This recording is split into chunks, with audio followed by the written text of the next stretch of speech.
Sekarang saya sedang berada di daerah Tubarusa. Assalamualaikum warahmatullahi wabarakatuh. Sedang berada di kampung Jarget. Kami atas nama pemerintah. Bismillahirrahmanirrahim. Assalamualaikum warahmatullahi wabarakatuh. Alhamdulillah wassalatu wassalamu ala Rasulillah wa ala alihi wa sahbihi wa mawala la haula wa la quwata illa billah. Pemirsa Asa TV dimanapun antum berada, alhamdulillah di malam hari ini Kak Abu Salah hadir tapi dalam kondisi yang berbeda. Insya Allah di malam hari ini Kak Abu Salah hadir untuk berbicara tentang bilah. Masya Allah, karena sebentar lagi ternyata kita akan memasuki bulan kurban ya insya Allah.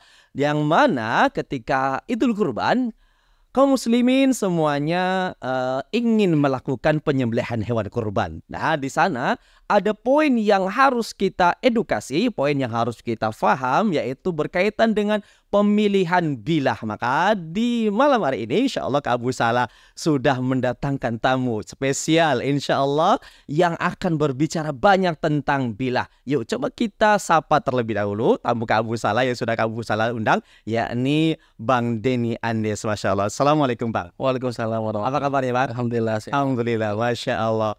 Bang Denny, langsung saja nih, Masya Allah. Sebentar lagi Idul Kurban ya, Masya Allah. Dan Idul Kurban identik dengan penyembelihan hewan kurban tentunya ya.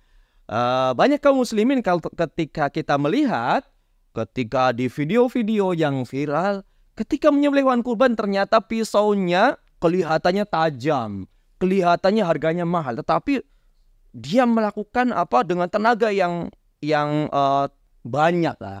Sepertinya ada yang perlu kita kritisi dengan pisaunya. Di malam hari ini kita alhamdulillah sudah hadir. Kita mau berbicara tentang bilah. Taib. Yang pertama, sebenarnya apa yang harus diperhatikan pertama ketika kita memilih bilah, tentunya agar hewan kita yang akan kita sembelih merasa nyaman. Ya, silakan Bang Denny Andes. Baik, Kak Abu Salah. Taib. Jadi terkait pemilihan bilah, yang pertama harus kita perhatikan terkait masalah standarisasi. Masya Allah. Karena kami dari komunitas Juleha Bekasi Raya kebetulan juga sudah bersertifikat BNSP, Masya Allah. Badan Nasional Sertifikasi Profesi sebagai juru sembelih halal, diajarkan di tempat kami untuk dilatih serta untuk vokasi bahwa pemilihan bilah itu berdasarkan SKKNI, Standar Kompetensi Kerja Nasional, ada beberapa kriteria. Yang pertama, bahan bilahnya. Masya Allah. Bahan bilahnya harus bahan bilah yang stainless atau yang tahan karat, Mas. Itu yang pertama. Yang kedua, dari gagangnya. Dari gagangnya terbuat dari plastik atau bahan yang tidak mudah terkontaminasi mikroba. Mungkin secara garis besarnya, bilah atau bahan tersebut food grade. Nah, Masya Allah. jadi memang terkait bahan itu memang sangat ditekankan karena berkaitan dengan higienis dan sanitasi. Andai pun memang di masyarakat kita, Kak Abu ya, yang sering terjadi bahwa kalau saya lebih proper ke golok deh, boleh, nggak masalah. Atau bahan yang mungkin tidak bukan stainless atau bahan baja-baja karbon, silahkan. Yang penting bilahnya tajam. Yang kedua bersih dari karat. Tuh, jadi nah, adapun terkait spesifikasi bentuk, Afwan boleh saya sedikit, silakan.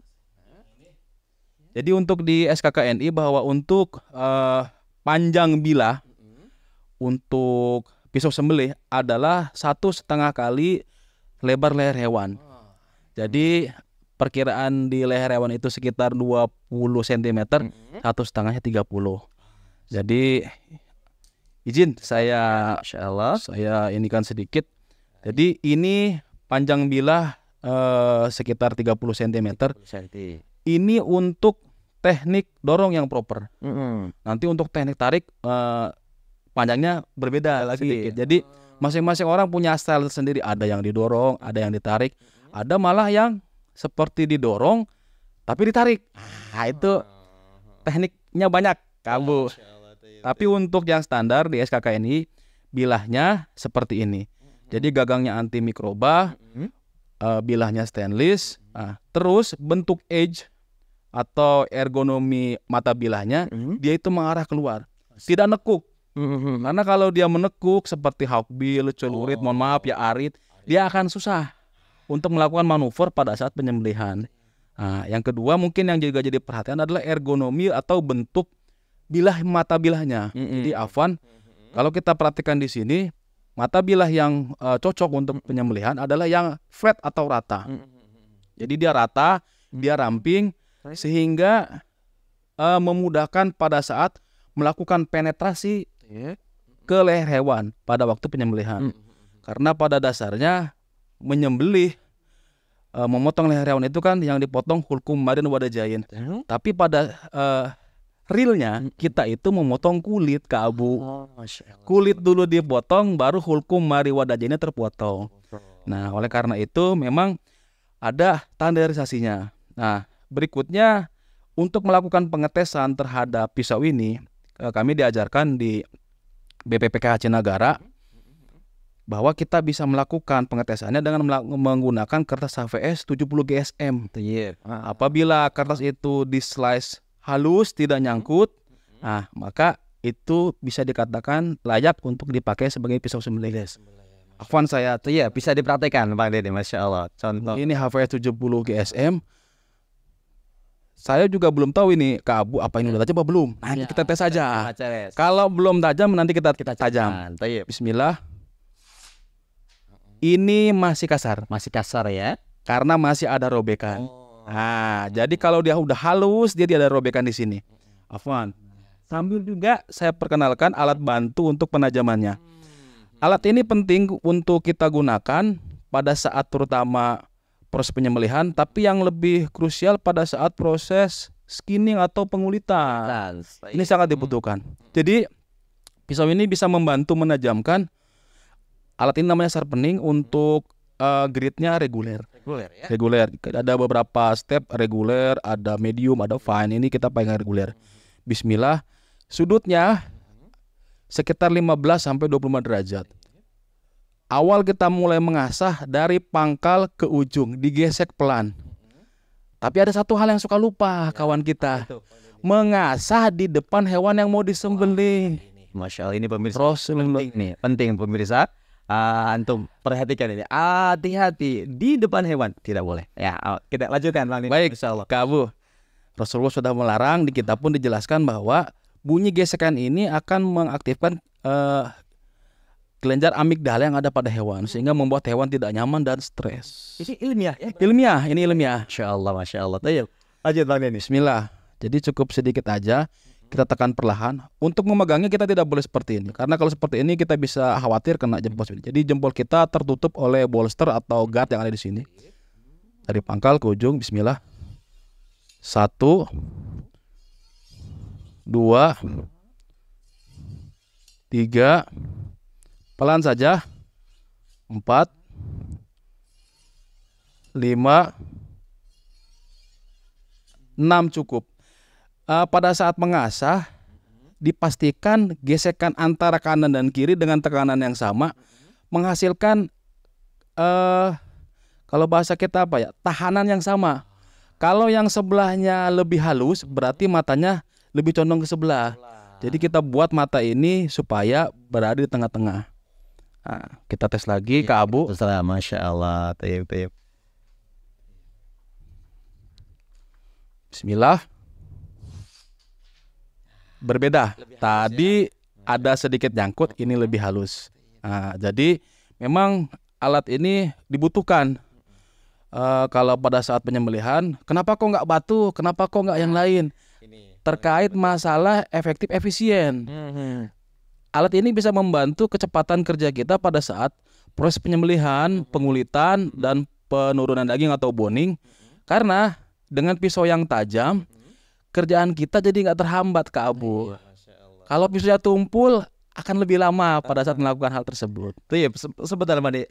Sebenarnya walaupun misalnya masyarakat kita yang mungkin di perkampungan itu memang lebih mengenalnya dengan batu sebenarnya. Sebenarnya fungsinya sama apa tidak sih dengan alat yang ini? Baik, Kak Abu, sebenarnya secara definisi untuk alat pengasah ini sama. Hanya perbedaannya mungkin kalau di kita faktor kebiasaan.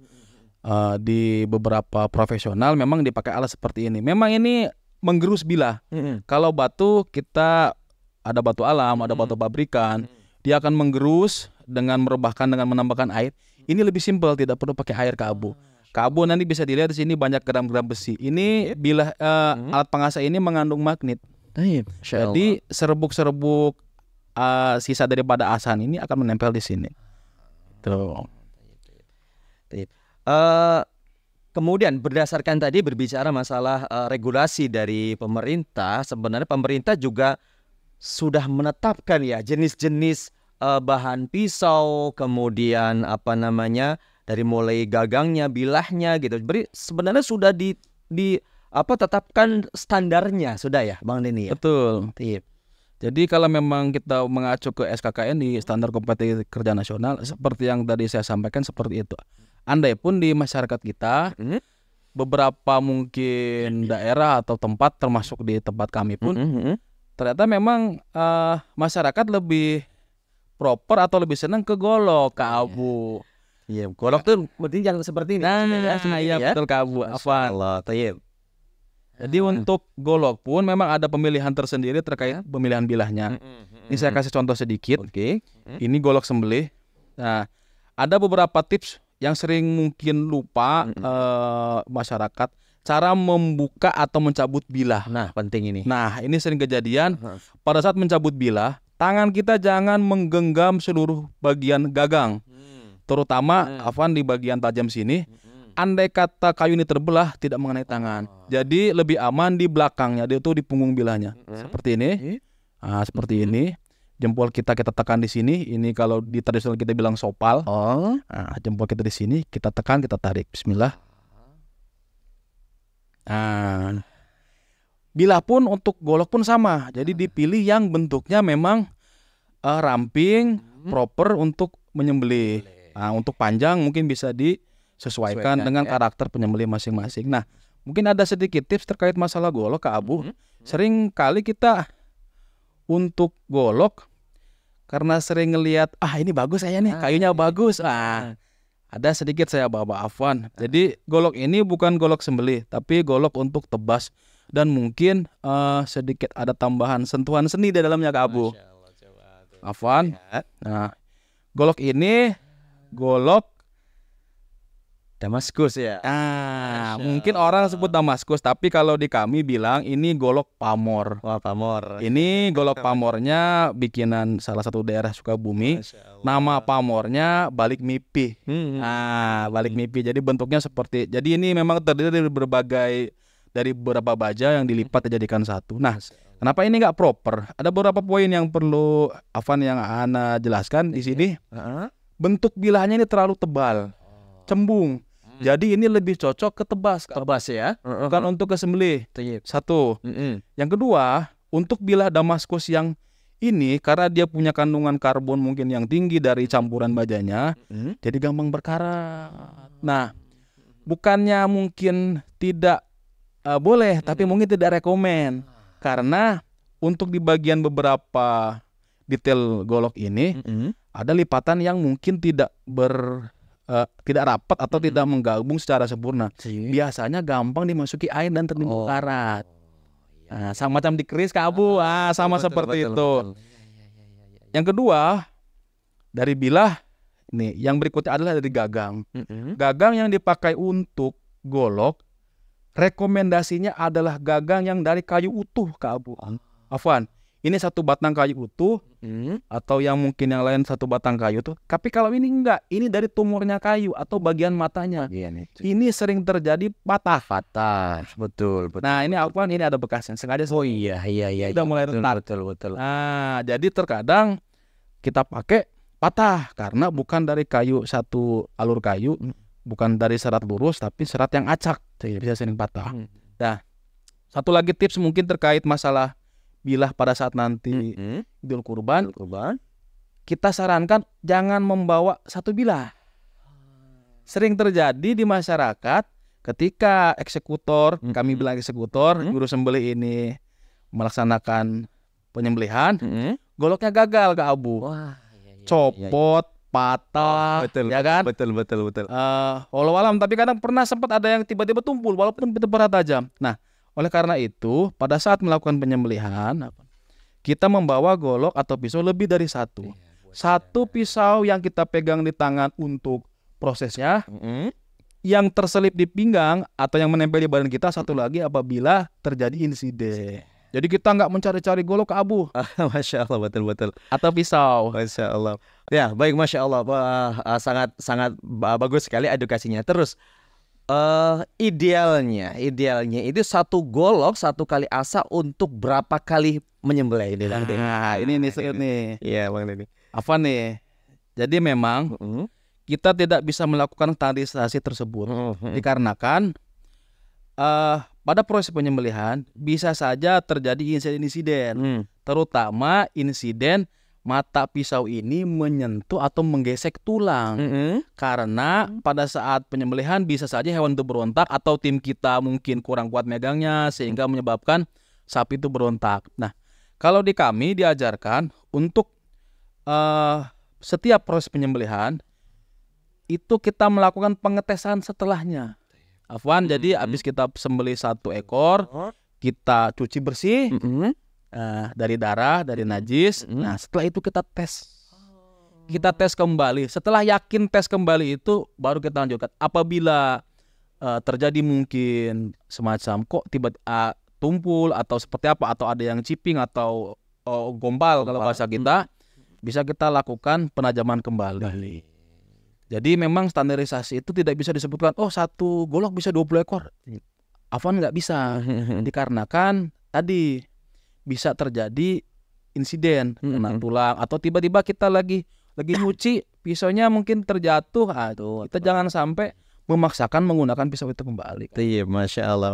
Iya, ya, karena ini terkadang ada iklan-iklan yang satu pisau 20 sapi ya. Ya, Ini kan, Masya Allah. Berarti memang kita lihat kondisi ya. betul. Tidak bisa distandarkan berapa Betul, kalinya ya. betul. Kalau misal memang dia masih tajam berarti masih bisa digunakan. Masih bisa dijenak. Ya, itu yang pertama. Yang kedua, Bang Denny, berkaitan dengan bahan bilah nih. Bahan bilah ada yang namanya bohler, ada yang namanya HSS, bohler juga ada berbagai macam. Sebenarnya ini perbedaannya di mana? Baik. Bahan tersebut. Baik, Abu.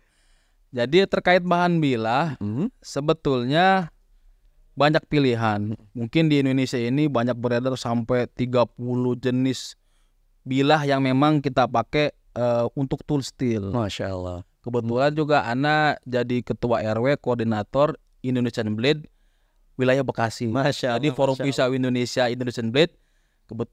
Anda banyak belajar di sanalah. Masya Allah. Terkait masalah bahan, memang ada spesifikasi khusus. Contoh yang tadi Kak Abu sebutkan terkait masalah boiler, ada N695. Dia ada spesifikasi. Saya sebut sedikit N695 itu. Dia kenapa sih jadi salah satu primadona mungkin selain Elmax dan lain sebagainya? Karena dia punya kandungan kromium yang cukup tinggi sehingga dia menyebabkan bilahnya tersebut tahan karat, bukan anti karat. Tahan ya. Tahan. Masya Allah. Itu tetap bisa kena karat ya. bisa kena karat. Masya Allah. Tapi tahan karat untuk kondisi tertentu. Nah, di bilah-bilah tersebut biasanya spesifikasi itu sesuai dengan pesanan atau bisa custom. Afwan misalnya Ana lebih condong ke K110. Nah, memang dia secara tahan karatnya dia lebih kurang dibandingkan N695. Tapi dari segi toughness, kekerasannya itu dia apabila di tangan maker yang tepat dengan formula adonannya lah ibaratnya yang pas, masaknya dia pas, itu akan lebih enak. Afwan ini saya ada K110 dari kawan Anda juga memang ini bentuknya agak aneh Kak Abu. Jadi kalau kawan Anda bilang ini namanya Sakabato. Oh, terbalik itu. Terbalik. Jadi memang ini untuk reverse, untuk tarik. Nah, ini dari K110, insya Allah kalau untuk tajam dia bisa tebas. Dia puskat. Nah, memang sih rata-rata nyarinya puskat tuh Kak Abu. Ya. Nah, tapi sering begini Kak Abu, Afwan. Sering terjadi di masyarakat kita, Bang, Ana beli pisau udah tajam banget bang. Nah, tapi kok begitu disembelih, kok nggak mempan, kok malah gicel-gicel. Nah, apa nih? Nah, Masya Allah. Seru nih. ini menarik nih. Iya, betul, betul. Yang pertama, ketika pisau kita sudah tajam, Kak Abu, harus juga kita punya tim yang mumpuni. Karena tim kita yang bekerja di samping kanan kiri kita itu tugasnya adalah menegangkan leher. Oh. Nah, sering terjadi pisaunya tajam, juru sembelihnya udah siap, lehernya nggak tegang Kak Abu. Akhirnya dia masih kayak apa ngegodot, ya. kayak ngegergaji Kak Abu. Betul. Nah, yang pertama, yang kedua yang di luar dari faktor pisau Kak Abu ya, adalah terlalu berfokusnya kita terhadap tekanan. Afwan. Ini saya minta tolong ke pemirsa jangan ditiru, cukup ana saja. Masya Allah. Afwan, saya izin dulu sebentar. Bismillah. Ini sudah slice kertas. Ya. Ini akan ana tekan ke tangan. Afwan, ini tolong jangan ditiru, cukup ana saja. Sip, sekali pemirsa, ya, jangan ditiru. Sekali lagi, ini hanya orang-orang khusus saja. Ya, jangan ditiru sama sekali. Ini hanya praktek dan orang khusus yang bisa melakukan ini. Ya, sekali lagi, jangan ditiru. Silakan Bang Denny. Baik, pisau tajam ini, tadi contoh takutnya pisau ditukar, Abu katanya. Nah, pisau ini akan Anda tekan ke telapak tangan. Bismillah. Anda akan tekan, nanti Kak Abu bisa lihat bekas ceplakan pisau. Kak Abu, ini kalau saya tekan doang, ini insya Allah nggak akan putus kecuali pisaunya digetok pakai martil. Ya Kak Abu ya. Kalau tekan begini nggak akan putus, nggak akan berdarah tangan saya. Afwan, saya angkat ya.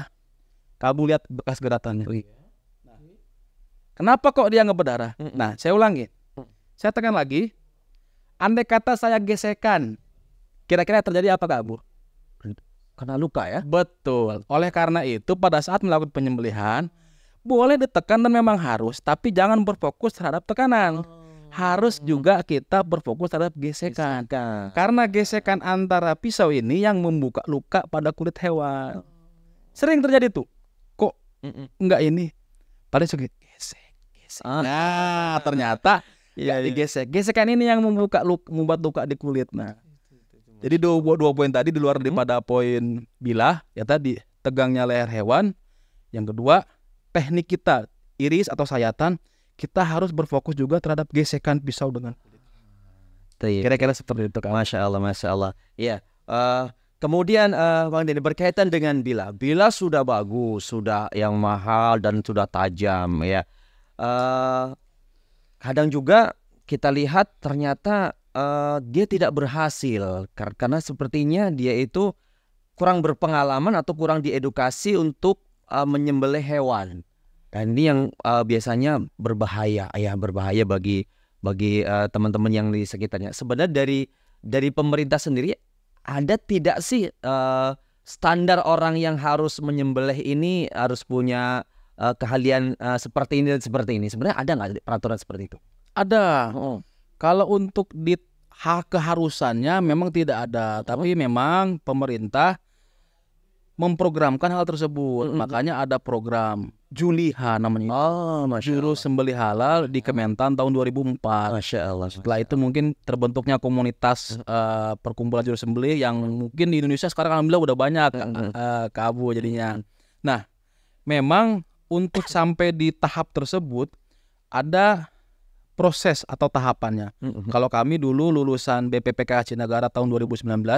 Jadi waktu itu 2019 kami diundang untuk ikut vokasi Kak Abu. 1 minggu di Cinagara. Setelah itu kami yang lulus vokasi tersebut bisa mengajukan untuk asesmen atau sertifikasi. Nah, di sertifikasi itu banyak poin-poin untuk lulus sebagai juru sembelih halal. Nah, yang apa nih sering terjadi orang lupa itu, dan itu memang yang dibikin pertama Kak Abu terkait masalah pelaksanaan ibadah wajib yang dites. Jadi kami itu nggak disuruh motong atau nyembelih dulu Kak Abu. Kami disuruh mempraktekkan dari mulai wudhu, sholat, badan al-fatihahnya.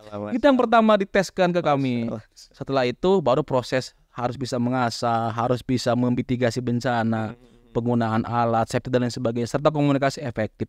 Baru terakhir kita praktek Kak Abu.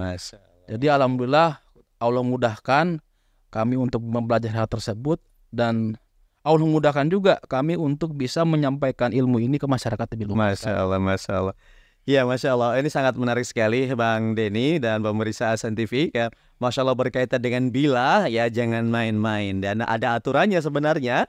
Dan agama kita juga menganjurkan agar kita melakukan ihsan terhadap hewan. Salah satunya adalah dengan senjata atau golok yang tajam, ya, sudah dipersiapkan sedemikian rupa, memang diperuntukkan untuk sembelih, ya. Dan yang terakhir nih Bang Denny, Masya Allah, terkadang yang kita lihat memang masyarakat ini tidak tahu dengan masalah ini, karena memang harus banyak yang edukasi. Salah satunya adalah menggunakan golok yang tadi tidak proper, ya, golok yang biasanya dipakai setiap hari ketika bulan itu baru diasah melakukan penyembelihan kurban. Terakhir berkaitan dengan tadi ada